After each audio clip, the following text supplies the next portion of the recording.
थका दिया बाजार ने।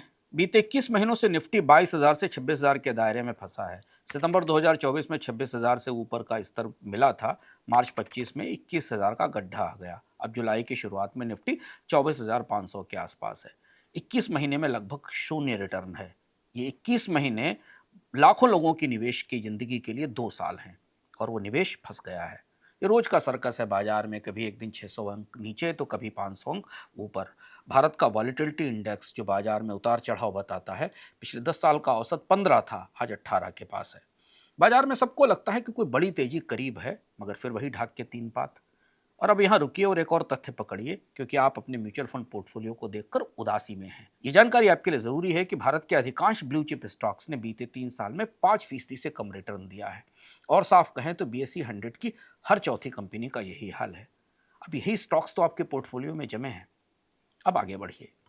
पिछले 12 महीनों में किसी एक एनालिस्ट ने आपको यह नहीं बताया होगा कि ऐसा कौन सा एक ट्रिगर हो सकता है जो निफ्टी को 26,000 के पार ले जाएगा, क्योंकि कोई ट्रिगर है ही नहीं।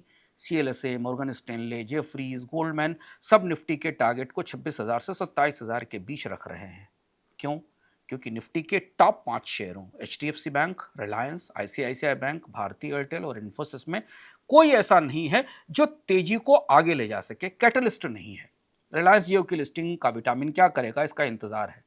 फिलहाल तो जिस पर आपके म्यूचुअल फंड के निवेश का रिटर्न निर्भर है, उन 5 में से किसी में इतना बारूद नहीं है कि वे बाजार को दौड़ा दें।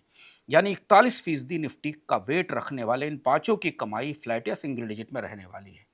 यानी निफ्टी का 41% हिस्सा कोई बड़ा ब्रेकआउट नहीं बना सकता। निफ्टी का बाकी 59% हिस्सा 45 शेयरों में बटा है, जिनका वेट करीब 1 से 3% है। इसमें डिफेंस है, ईवी है, सेमीकंडक्टर, फार्मा, एक्सपोर्ट कुछ हो सकते हैं, लेकिन निफ्टी को 26,000 के पार ले जाने के लिए बेहद छोटे हैं। इनमें से कोई चला तो निफ्टी हिलता है, मगर HDFC बैंक गिरे तो निफ्टी औंधे मुंह टूटता है। यही वो गणित है जो बाजार के अपसाइड डेड और डाउनसाइड लाइव को तैयार करता है, और यही रेंज बाउंड का गणित है। मगर बाजार में रोज हलचल जारी है, क्योंकि इन्हीं 5 शेयरों पर कुछ ना कुछ खबर आती है। बाजार थिरकता है, फिर थक जाता है।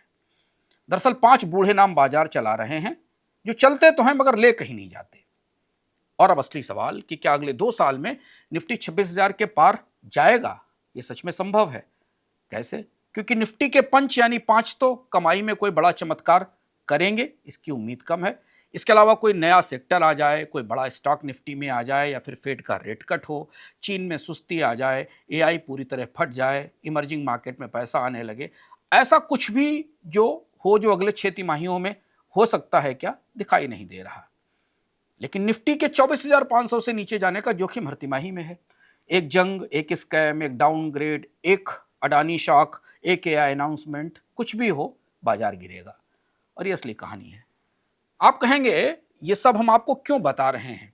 क्योंकि आप उन SIP वालों में हैं जो हर महीने 29 से 30,000 करोड़ रुपए बाजार में डालते हैं, और वो भी उन फंड्स में जिनका पहिया रेत में धंसा है। क्या आपका डाइवर्सिफाइड पोर्टफोलियो वास्तव में डाइवर्सिफाइड है? क्या आपकी 6 अलग अलग सिप असल में 6 अलग अलग ट्रेड हैं, या एक ही ट्रेड है जो 6 नामों से हो रहा है? और सबसे जरूरी सवाल कि क्या आज भारत के बाजार की कंसंट्रेशन यानी चुनिंदा शेयरों में एकाग्रता, निवेश की एकाग्रता 1989 के टोक्यो जैसी है, जहां मित्सुबिशी, सुमितोमो और NTT ने 15 साल तक एक पीढ़ी के रिटायरमेंट को अपने हाथ में रखा, इन शेयरों में निवेश हुआ और बाद में वो गंवा दिया गया। आइए अर्थम में खोलते हैं, जूझते हैं इन सवालों से, क्योंकि आपकी बचत का सवाल है। संभल कर बैठिए, आज का अर्थम आपको बार बार चौंकाने वाला है।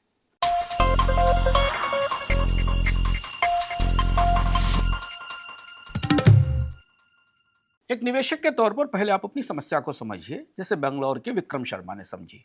उम्र उनकी 32 साल है, एक IT सर्विसेज कंपनी में वरिष्ठ इंजीनियर हैं।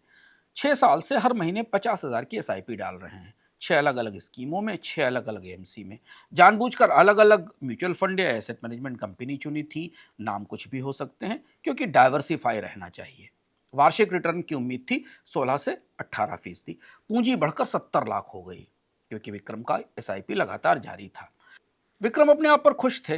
उनको लगता था उनका निवेश पूरी तरह डाइवर्सिफाइड है। लेकिन जून की रात में उन्होंने एक एक्सेल खोला, हर इस स्कीम की नवीनतम फैक्टशीट डाउनलोड की, और जब टॉप 10 होल्डिंग्स का हिसाब लगाया तो उनकी आंखें चौड़ी हो गईं। उनकी 70 लाख की पूंजी का 38% हिस्सा केवल 7 शेयरों में था। 6 अलग अलग स्कीम, एक ही ट्रेड, HDFC बैंक अकेले विक्रम की पूंजी का 7.5 लाख रुपया लिए बैठी थी, यानी करीब करीब 10.7%। रिलायंस में उनका निवेश 9% था।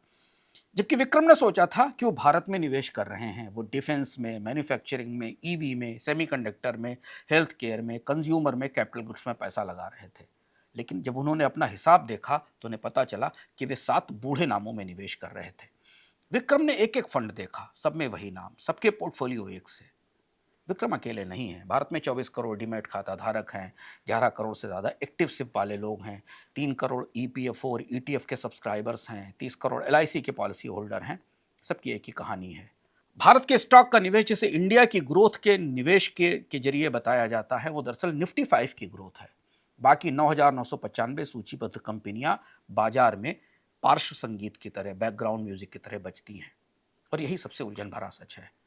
आइए समझते हैं कहाँ फंस गई है गाड़ी। और हाँ, पूरा अर्थ हम देखिएगा, क्योंकि अब आखिर में आपको ये बताएंगे कि आप क्या करें, कैसे बदलें अपना पोर्टफोलियो, और लगे हाथ हम ये भी बताएंगे कि नियामक क्या करे अगर आप उससे सवाल पूछना चाहें तो। पहला सवाल, क्या आपको पता है कि आपके पोर्टफोलियो में क्या ही हो रहा है?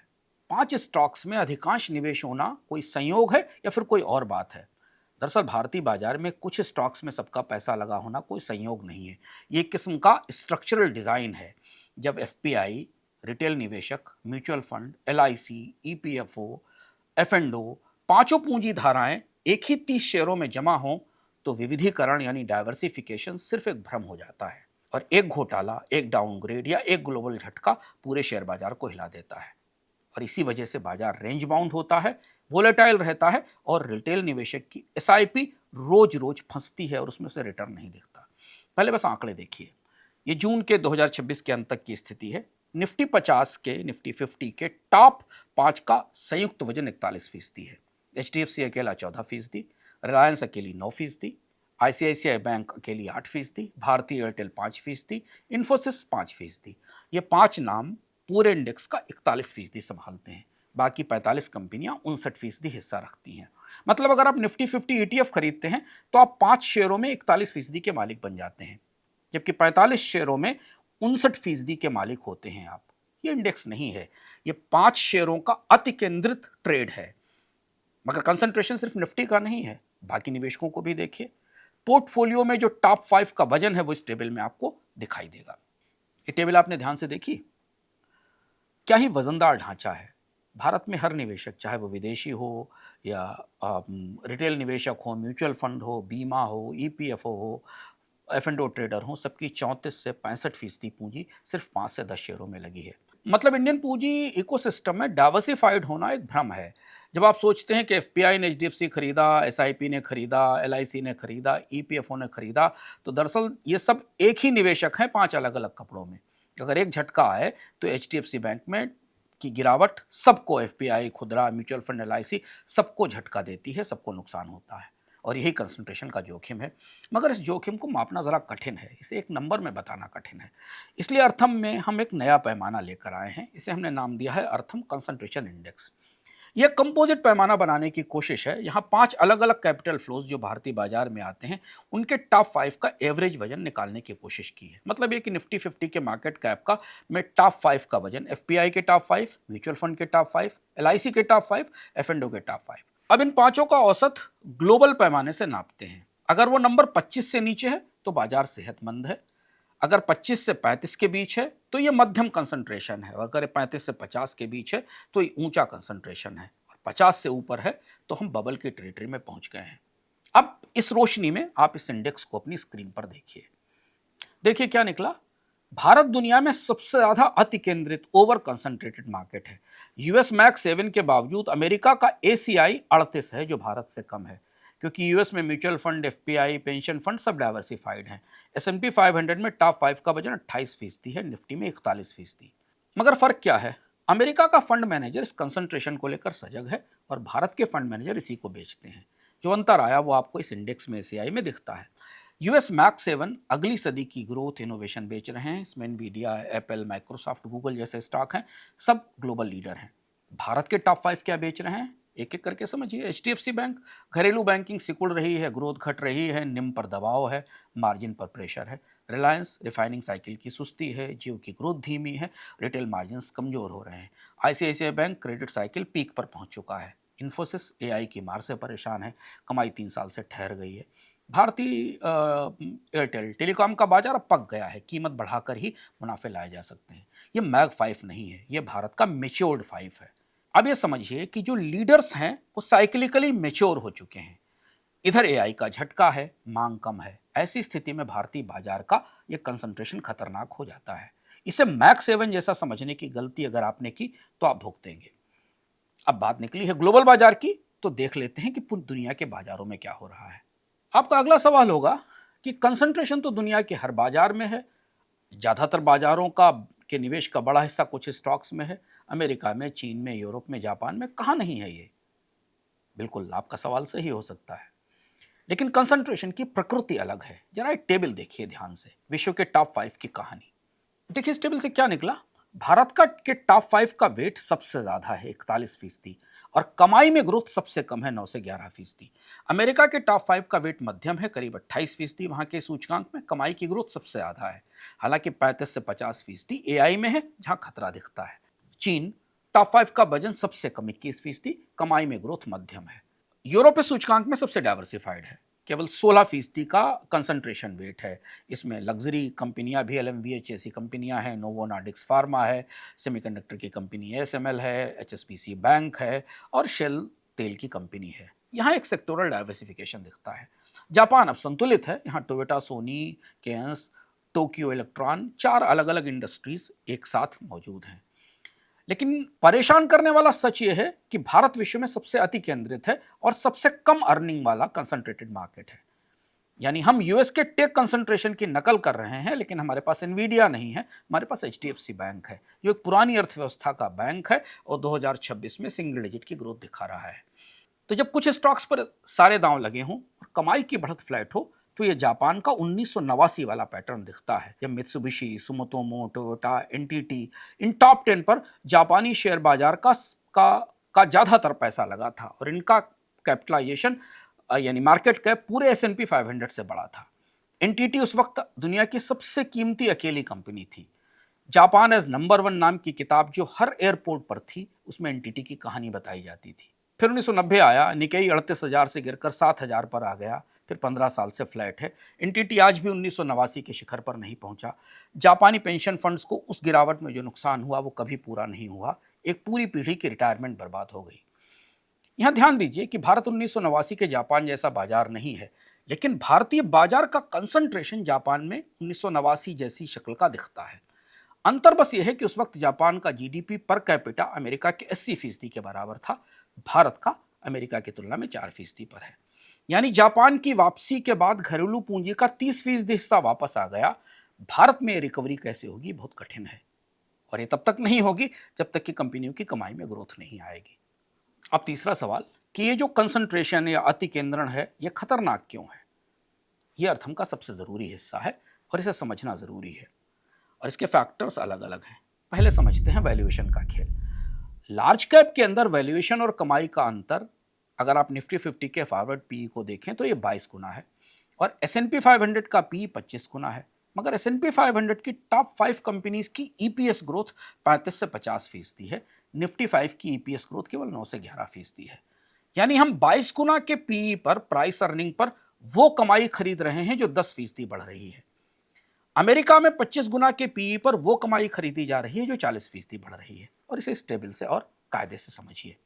अब जरा देखिए मुकेश अंबानी की रिलायंस 10% की ईपीएस ग्रोथ पर 28 का पीई है, यानी पीईजी रेशियो 2.8 है। अमेरिका में मैक्स 7 का एवरेज पीईजी 0.8% है। निफ्टी 5 का पीईजी 2.8 यानी 3.5 गुना ओवर वैल्यूड है। ये गैप बाजार के गुरुत्वाकर्षण की, ग्रेविटी के विरुद्ध है। इन्फोसिस को देखिए, एआई के असर से 3 साल में ईपीएस फ्लैट है, मगर बाजार में 26 गुना पी पर ट्रेड हो रहा है, जबकि एआई पूरे आईटी के बिजनेस मॉडल को तोड़ रहा है, और 60% रेवेन्यू पुरानी सर्विसेज से आती है। तो भविष्य की कमाई कैसे बढ़ेगी? भारतीय एयरटेल अपनी तेजी के दौर में 38 पीई पर है, मार्जिन कब आएगी? एचडीएफसी बैंक मर्जर के बाद भी निम को संभाल नहीं पाया, 19 के पीई पर है, कैचअप ग्रोथ कब आएगी? भारतीय कंपनियों का हाल यह है कि वैल्यूएशन ऐतिहासिक उच्चतम स्तर पर और कमाई की ग्रोथ ऐतिहासिक न्यूनतम स्तर पर। यह गैप जब भरेगा तो निफ्टी 5 का वैल्यूएशन आसमान से नीचे उतरेगा। मगर खतरा यह है कि जब भी होगा तो निफ्टी की 40% वैल्यूएशन एक साथ गिरेगी। और यह गणित नहीं है, यह बाजार का के आंकड़े हैं जो आपको सामने दिखाई देते हैं। अब दूसरा फैक्टर समझिए, म्यूचुअल फंड कंसंट्रेशन ने रिटेल निवेशकों को लहूलुहान किया है। पिछले 3 साल में आप अपने म्यूचुअल फंड के स्टेटमेंट को करीब से देखिए।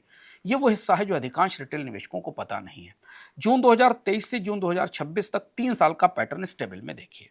टेबल देखिए आपने, 5 करोड़ से ज्यादा रिटेल निवेशक एसआईपी करने वाले बड़े नामों में फंसे हैं, क्योंकि भारतीय म्यूचुअल फंड इंडस्ट्री का लार्ज कैप सेगमेंट वस्तुतः निफ्टी को ट्रैक करता है। HDFC टॉप 100 की टॉप 10 होल्डिंग निफ्टी 5 के करीब है। एक्सिस ब्लू चिप की वही pattern, ICICI Pru blue chip वही पैटर्न, SBI ब्लू चिप में उसी तरीके की holding, Mirae asset large cap में वही 5 बड़े फंड, सब एक ही ट्रेड में है। सेबी ने 2018 में म्यूचुअल फंड स्कीम्स की कैटेगरी तय की थी और इसमें लार्ज कैप का अर्थ था टॉप 100 शेयरों में 80% निवेश। मगर टॉप 100 में टॉप 5 का वजन ही 41% है। यानी भारत के लार्ज कैप फंड बुनियादी तौर पर निफ्टी 5 का ट्रेड है।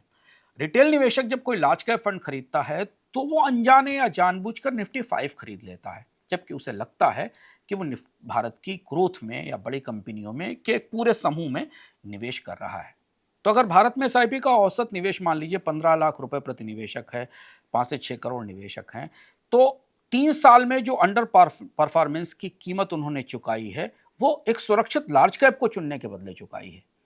उन्होंने ये स्टॉक इसलिए चुने थे कि उन्हें बाजार के उतार चढ़ाव से सुरक्षा मिलेगी, लेकिन दरअसल वे कंसंट्रेशन के ट्रैप में फंस गए थे। तो ये सुरक्षा एक धोखा थी।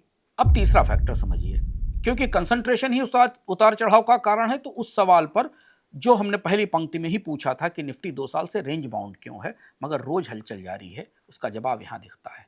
ये 5 स्टॉक्स ही निफ्टी में उतार चढ़ाव का स्रोत हैं। तो जब 5 शेयरों में का वजन 41% हो तो हर शेयर की एक खबर इंडेक्स को हिलाती है। अब HDFC बैंक की अगर एक तिमाही खराब आती है तो पूरा निफ्टी 1.5% गिरता है।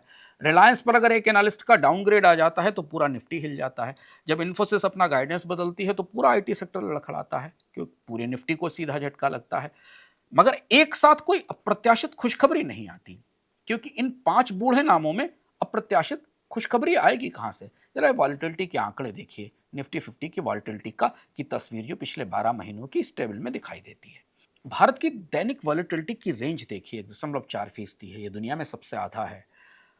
एक साल में 44 दिन ऐसे होते हैं जहां 2% से ज्यादा का इंट्राडे झटका लगता है, जबकि जापान में केवल 22 दिन और यूरोप में केवल 8 दिन इतना उतार चढ़ाव होता है, क्योंकि वहां कंसंट्रेशन कम है।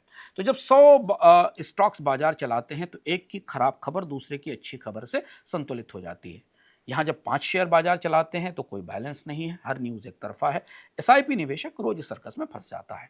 मगर असली नुकसान F&O वालों का होता है। बाजार 2% जब एक दिशा में चला जाता है और वापस 2% आता है तो ट्रेडर दोनों डायरेक्शन में पिटता है। सेबी ने पिछले साल बताया था कि 91% रिटेल F&O ट्रेडर की जेब कट गई। औसत नुकसान था 62,000 रुपए प्रति ट्रेडर। 1.3 करोड़ एक्टिव F&O खाते हैं। कुल नुकसान अगर माने तो 80,000 करोड़ का नुकसान अकेले एक साल में। यह नुकसान वॉलेटिलिटी से सीधे जुड़ता है। मगर वॉलेटिलिटी का या उतार चढ़ाव का बुनियादी कारण है कंसंट्रेशन। बाजार अगर ब्रेकआउट नहीं ले रहा है तो उसकी वजह यह है कि 5 बूढ़े नाम नई वैल्यू नहीं ला सकते। मगर बाजार रोज हिल रहा है क्योंकि 5 बूढ़े नाम रोज कुछ ना कुछ बोलते हैं, और यही सबसे थका देने वाला बाजार है, जो लंबी अवधि के निवेशक को बुरी तरह असमंजस में डालता है और शॉर्ट टर्म ट्रेडर को मार देता है। वो मिड कैप में जाकर फंस जाते हैं, जहां एक दूसरा ही जंजाल है, इस पर कभी बात करेंगे। अब चौथा फैक्टर, बाजार पर घोटालों और कानूनी बदलावों का बड़ा प्रभाव होता है। कैसे, इसे समझिए। जब कंसंट्रेशन ज्यादा हो तो एक स्कैम पूरे सिस्टम को हिला देता है। अडानी हिंडनबर्ग का जनवरी 2023 का हिंडनबर्ग रिसर्च की 121 पन्नों की रिपोर्ट के बाद निफ्टी 50 के अडानी शेयर्स एक हफ्ते में 50 से 60% गिरे। LIC का करीब $2.5 बिलियन का एक्सपोजर था। 27 लाख पॉलिसी होल्डर पर इनडायरेक्ट असर पड़ा। EPFO, ETF होल्डिंग सब प्रभावित हुई। निफ्टी 50 के एक हफ्ते में 4.5% की गिरावट दिखाई दी, सिर्फ 2 शेयरों की वजह से। अगस्त 2024 में हिंडनबर्ग ने सेबी पर आरोप लगाए। निफ्टी 50 फिर लड़खड़ाया, करीब एक हफ्ते में 2.5% गिरा। बड़ा नुकसान हुआ और सारा नुकसान सभी निवेशकों को हुआ क्योंकि सबकी पूंजी उन्हीं चुने हुए स्टॉक्स में थी। जब टॉप 5 में 41% निवेश होता है तो हर बड़ा स्कैम पूरे रिटायरमेंट पोर्टफोलियो तक को, जो कि ईपीएफओ के जरिए आता है, उस पर असर डालता है। जब टॉप 5 में इतना बड़ा निवेश हो और वैल्यूएशन ऊंचे हों, कमाई कमजोर हो, तो ये ध्यान रखिए कि किसी भी स्कैम का झटका 3 गुना बढ़ जाता है। और भारत में प्रमोटर्स के घोटाले तो हर मौसम की कहानी है, हमें रोज दिखाई देते हैं। पांचवा फैक्टर, और ये सबसे खतरनाक तथ्य है, इसे मैं जब समझने की कोशिश कर रहा था तो ये पहली बड़ी उलझाने वाली थी। जब FPI, mutual fund, LIC, EPFO, retail सब 5 शेयरों में निवेश करें और एक भी बड़ा पूल बाहर निकलने वाला हो तो खरीदेगा कौन? ये टेबल देखिए कि एक एग्जिट के लिए कितने दिन चाहिए, इस टेबल से आपको समझ में आएगा। अब अगर केवल जोखिम को समझने के लिए मान लें कि टॉप 5 म्यूचुअल फंड एक साथ एचडीएफसी बैंक बेचना चाहें तो उन्हें 40 दिन लगेंगे अपनी हिस्सेदारी बेचने में। बाजार 40 दिन तक एक डायरेक्शन में नहीं चलेगा, मतलब बेचना नामुमकिन है।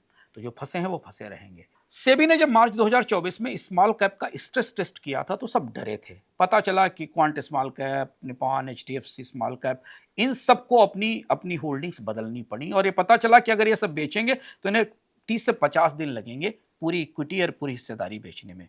यही स्ट्रेस टेस्ट का पैमाना है। अब आप लार्ज कैप पर यही फार्मूला लगाइए तो आपकी जान हलक में आ जाएगी, क्योंकि स्मॉल कैप में म्यूचुअल फंड की ओनरशिप तो 15 से 20% होती है, बड़े शेयरों में 25 से 40% है। Mutual fund, LIC, EPFO, FPI, एक भी एग्जिट विंडो नहीं है। ये सब सैद्धांतिक है। एसआईपी रिडम्पशन जब शुरू होते हैं, जो होते ही हैं, अक्सर हमने देखा है, फंड मैनेजर जब बेचने को मजबूर होंगे तो खरीदार कहाँ होंगे? रिटेल पहले से फंसा हुआ है, ईपीएफओ बेच नहीं सकता, लंबे समय तक के निवेश का सरकारी फरमान है, एलआईसी बेचेगी तो खुद को नुकसान होगा, एफपीआई तो पहले से बेच रहे हैं, तो खरीदार कौन है? अधिकांश म्यूचुअल फंड को रिडम्पशन रोकने होंगे या भारी डिस्काउंट पर बेचना होगा, और दोनों ही निवेशकों के लिए विनाशकारी है। और यही कंसंट्रेशन का जोखिम है। जब हर कोई एक ही तरफ जा रहा हो तो दूसरा रास्ता होता ही नहीं है। आप हमें डराने के लिए हम माफ करेंगे, मगर ये सच आपको बताना जरूरी है, और बताने से ज्यादा समझना और ज्यादा जरूरी है। अब चौथा सवाल, क्या करें नियामक और क्या करें निवेशक?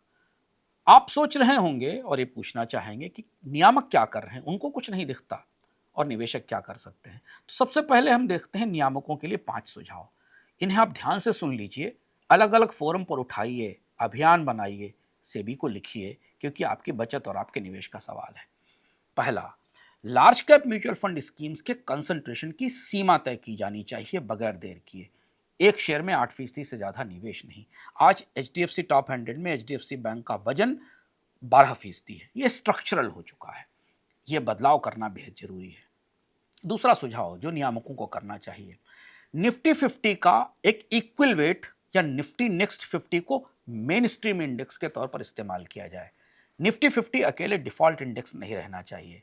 ईपीएफओ के ईटीएफ का डिफॉल्ट इंडेक्स निफ्टी 50 है। ये बेहद खतरनाक है, इसे बदलना चाहिए।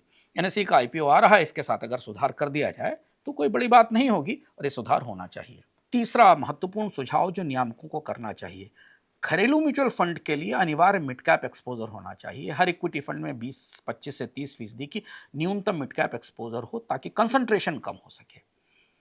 चौथी बात, एफ&ओ के लिए, फॉरवर्ड और ऑप्शंस के लिए कंसंट्रेशन की लिमिट तय की जाए। एक शेयर कुल एफ&ओ टर्नओवर के 15% से ज्यादा नहीं हो। आज कुछ शेयर अकेले 40% टर्नओवर लेते हैं। पांचवी बात, लार्ज कैप का स्ट्रेस टेस्ट अनिवार्य होना चाहिए। सेबी स्मॉल कैप में करती है, खतरा लार्ज में है। एसआईपी के रिडम्पशन पर फंड मैनेजर्स की लिक्विडिटी क्षमता को जांचना जरूरी है। अब आपकी बात मेरी बात नियामक सुनेंगे या डुबाकर जागेंगे पता नहीं। हम सरकारें चुनते हैं और वे नियामक चुनती हैं, तो सरकार से भी पूछिए।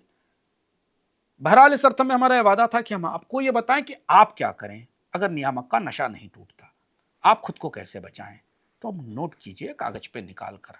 निवेशक के लिए 5 जरूरी कदम इस परिस्थिति में जहां 41% निफ्टी 5 स्टॉक्स में केंद्रित है। पहला कदम, अगर आपने 6 म्यूचुअल फंड स्कीम में पैसा लगा रखा है तो हर एक का टॉप 10 निकालिए, उसे एक एक्सेल शीट में डालिए, डुप्लीकेट शेयर जोड़िए, और अगर 7 से 8 शेयरों में आपके निवेश का 35% से ज्यादा हिस्सा जाता है तो यह मानिए कि आपका पोर्टफोलियो हाईली कंसंट्रेटेड है और कंसंट्रेशन में जोखिम है। यह बेंगलोर के विक्रम जैसी हालत है जो मैंने आपको बताई थी। दूसरा कदम आप क्या उठाइए, लार्ज कैप फंड से फ्लेक्सी कैप फंड या मल्टी कैप फंड में शिफ्ट करिए। ऐसे फ्लेक्सी कैप फंड जिनका ग्लोबल एक्सपोजर भी हो, मल्टी एसेट फंड भी आपको बचा लेंगे अगर आप सारा पैसा लार्ज कैप फंड में नहीं रखते हैं। एसआईपी को रिडायरेक्ट करिए फ्लेक्सी कैप में, पुरानी पूंजी रखिए, नया पैसा लार्ज कैप के बजाय ऐसे फंड्स में डालिए जो डाइवर्सिफाइड है। हमेशा इंडेक्स के लोभ में मत फंसिए। तीसरा कदम, निफ्टी 50 इक्वल वेट को समझिए। यह कॉन्सेप्ट कई लोगों के लिए नया है, इसलिए सरल भाषा में बताता हूं। सामान्य निफ्टी 50 में हर शेयर का वजन उसके मार्केट कैपिटलाइजेशन के आधार पर होता है। जैसे एचडीएफसी बैंक का मार्केट कैप सबसे ज्यादा है तो निफ्टी 50 में उसका वजन करीब 14% है। इसके बाद रिलायंस का मार्केट कैप आता है तो उसका वजन उससे नीचे है। मगर निफ्टी 50 इक्वल वेट में हर शेयर का वजन एक समान होता है। मान लीजिए कि अगर एचडीएफसी का वेट 2% है तो फिर सारे स्टॉक्स का सबका वजन 2% होगा। ऐसी स्थिति में जब बड़े नाम सुस्त हों और मझोले नाम बढ़ें तो इक्वल वेट में ज्यादा कमाई होती है। जब सिर्फ 5 बड़े नामों में तेजी दिखाई दे तो इक्वल वेट थोड़ा कम कमाता है। इसे ऐसे समझिए, पिछले 10 साल का रिकॉर्ड देखते हैं। निफ्टी 50 का सालाना रिटर्न सीएजीआर 12% रहा है, जबकि निफ्टी 50 इक्वल वेट का रिटर्न 14.5% के आसपास है। यानी इक्वल वेट ने लॉन्ग टर्म में 2.5% से ज्यादा का रिटर्न सालाना निफ्टी 50 से ज्यादा रिटर्न दिया, और कंसंट्रेशन का जोखिम बहुत कम है। अब आप तलाशिए अच्छे इक्वल वेट ईटीएफ, उन्हें चुनिए, उन्हें अपनी पूंजी का 15 से 20% हिस्सा दीजिए। स्मार्ट बीटा ईटीएफ भी चुन सकते हैं। निफ्टी 50 के जाल से सीधा बचाव करना जरूरी है। चौथा कदम और महत्वपूर्ण, अब दुनिया में पैसा लगाइए। इंटरनेशनल एक्सपोजर कम से कम 10 से 15% होना चाहिए। भारत में कई अच्छे ग्लोबल इंडेक्स फंड उपलब्ध हैं, सिर्फ अमेरिका ही नहीं, दुनिया के अन्य बाजारों में भी आपको एक्सपोजर मिलते हैं। यहाँ एलआरएस के जरिए निवेश हो सकता है। जब भारतीय बाजार में एकाधिकार हो, कंसंट्रेशन हो, तो दुनिया में निवेश के जरिए अपने जोखिम को कम कीजिए। पांचवा और आखिरी कदम, गोल्ड में आपके पोर्टफोलियो का 10 से 15% हिस्सा होना जरूरी है। जब रुपया कमजोर हो, इक्विटी में सब कुछ चुनिंदा स्टॉक्स पर निर्भर हो, बाजार की वॉलेटिलिटी अपने शिखर पर हो, तो गोल्ड दोनों का नेचुरल हेज है। ईटीएफ चुन सकते हैं, वहां निवेश कर सकते हैं। ये सारे सुझाव जो हमने आपको बताए, इन्हें नोट कर लीजिए, दोबारा देखकर नोट कर लीजिए और अपने निवेश पर इन्हें आजमाने की कोशिश करिए। अब हम आ गए हैं अर्थम के समापन पर। भारत के शेयर बाजार की कहानी 1992 से शुरू हुई थी और कमोवेश 2026 में भी वैसी है। मई 1992 में बॉम्बे स्टॉक एक्सचेंज में एक नाम था, बिग बुल, हर्षद मेहता। उन्होंने पंप किए 25 share. ACC, Karnataka bank, Apollo tyres, Reliance, hero Honda, Mahindra, Tata steel, Hindalco, Larsen. Sensex को 1000 पॉइंट से 4500 तक पहुंचाया गया हर्षद मेहता के दौर में। यह भी बैंकों का पैसा था। हर कोई इस बाजार में प्रत्याशित मुनाफा देखकर पागल हो गया था। एलआईसी, बैंक, म्यूचुअल फंड सब ने उन्हीं 25 शेयरों में निवेश किया था। 22 अप्रैल 1992 को हर्षद मेहता का घोटाला फूटा। सेंसेक्स 4500 से 2500 पर आ गया 3 महीनों के भीतर। बैंकिंग व्यवस्था लड़खड़ा गई, हर्षद मेहता जेल गए। कुछ कंपनियों ने रिकवरी की, रिलायंस और टाटा स्टील ने, पर अधिकांश कंपनियां लड़खड़ा कर वहीं वहीं पड़ी रहीं।